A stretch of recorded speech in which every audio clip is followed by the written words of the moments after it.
Okay, getting up on the roof here at 821 Indian Oaks Drive. Since you weren't able to be here, I decided to do a quick video. That way you get to kind of see and hear everything that I found, and I get to talk about how we're going to redo your roof correctly for you. My first reminder arrow is to talk about this flashing right here. It's called drip edge. We're going to replace this drip edge with the new roof. It's going to match the fascia. It's going to be bright white. And then it didn't take long. I didn't even have to get up the ladder to start finding age-related issues with the roof. So you can see how these guys right here are lifted up. Well, once you lose that adhesive bond to the back of the shingle, it's just going to keep flopping around until eventually it breaks off. And there's plenty more examples I can show you over there, that like literally like a progression of wear. And then this circle here is to talk about the granule loss. It's interesting that you and your neighbor don't have gutters, because usually the gutters in these neighborhoods are half full of green granules. The granules on the shingles, in every sense of the word, are the sunblock for the house. So when you lose the granules, all the protective chemicals inside the asphalt shingles start to leach out, and the shingles start to become extraordinarily brittle, almost like saltine crackers. They just start to like literally break off. So in conjunction with the lift up, that's why shingles are starting to break off, which I'll show you in a second. But there's more to talk about. So at least with the new installation, we always get rid of these old-timey off ridge vents. These things do an okay job of venting the attic, but it's literally a 4-inch or 4-foot open window times 3 into your attic. So we always get rid of these things, and then we go back to the new top ridge vent low profile system. The one that you see right over there, that's Jackie's house, and we did that one, which I'll show you in a sec. And then my reminder here to talk about, these are called dead areas.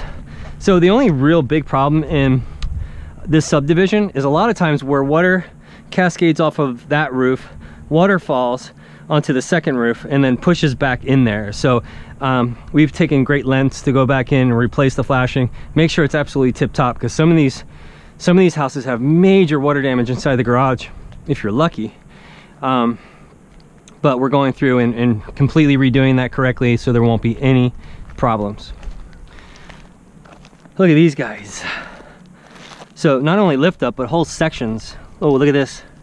I hope you can see that. Okay. So that's been that way for a while.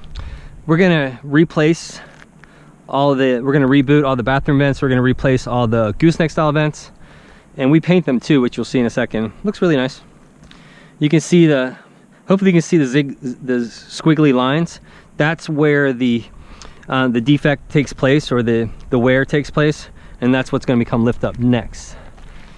You have a really nice solar tube here, so that's completely reusable for sure. It looks crystal clear, looks nearly brand new. More of the same, big old lift up sections. Try and speed this video up for you a little bit. More lifted up sections. Look at this. This is the worst. Oh, I literally didn't even see these. Look at all that wear. So that's literally just hanging on by a thread. So forget about this year's hurricane season. Anything remotely close to a tropical storm force winds, all these shingles are going to lift and break off, fly away.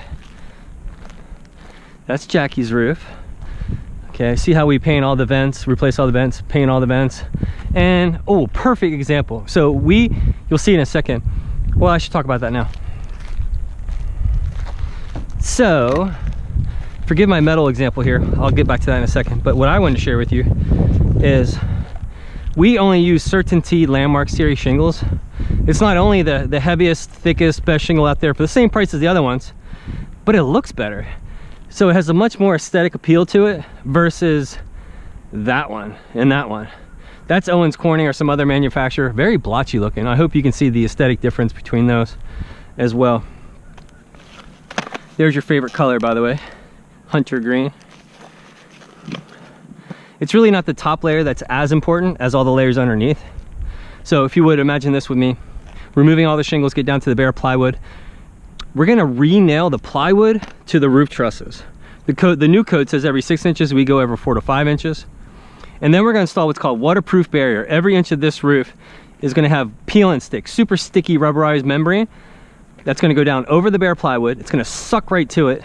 And then we're gonna put your 30-year CertainTeed shingle over top of that. And that's how we're gonna do your roof for you. So I'll make this short and I will send it to you. Thanks.